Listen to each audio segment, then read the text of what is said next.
வணக்கம் நண்பர்களே, இது நம்ம ஊரில் நடந்த மாட்டுப்பொங்கல் கொண்டாட்டம்.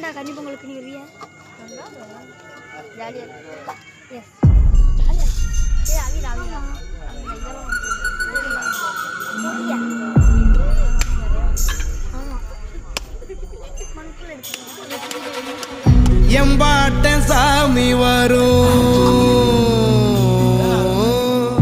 எங்கேயும் கூட வரும்.